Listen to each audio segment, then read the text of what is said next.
So I just want to illustrate why your blog is the central part of your social media amplification. So let's say this is your website, so this is your www website, and across the top you have all the usual suspects, about us in your menu, you know, about us, meet the team, products and services, how it works, etc. And up there you might also have your blog tab, you know, our blog, or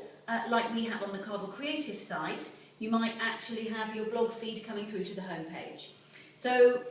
either way, your blog is within your website. So your website doesn't have much opportunity to get refreshed all the time, and your blog is a perfect opportunity for you to be refreshing that site, because you can blog every day if you want to, and every time you blog and add new content to that site, you are refreshing your website. So that has all sorts of positive implications that I'm not going to go into detail about here.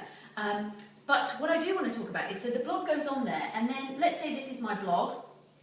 100 ways Instagram can, you know, amplify your business, let's say, and there's my blog title, and I've written, you know, paragraphs here about what it does and how to do it, but I'm going to make sure that every piece of content that I create on my blog is socially enabled. So I want all the social sharing widgets on my website, so I'm going to make sure that my blog has that, and what that means is, and I'm also going to make sure, as a business, I've got my own social media account. So at Carvel Creative, whenever we create a blog, we share it off to our Twitter, our Facebook, our Pinterest, our LinkedIn accounts, if relevant, off to our YouTube accounts, and off they go. Off they go, and of course people share them and they retweet them and they pass them along, and so before pretty soon, you know, the amplification has gone from just on our website out there into audiences we didn't even know existed. Similarly, on every piece of content that we share, the reader, so, you know, we've sent this off, somebody's picked up and said, oh, that's an interesting topic,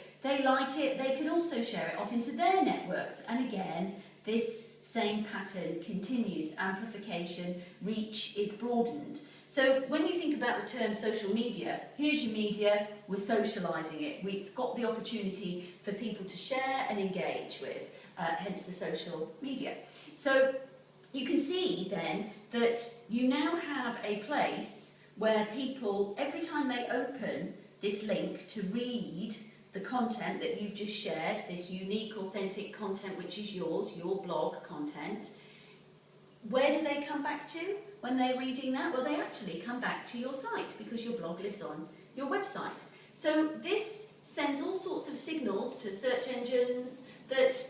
you're actually getting traction, social proof that your activity, the stuff you are sharing, your content, is actually creating traction, because you've got something here, you're amplifying it, people are interested and engaged with it, to read it, they come back to your site, and that sends these signals. So I hope that rather scruffy little diagram explains why a blog on your site is important and can form the central part of your social amplification.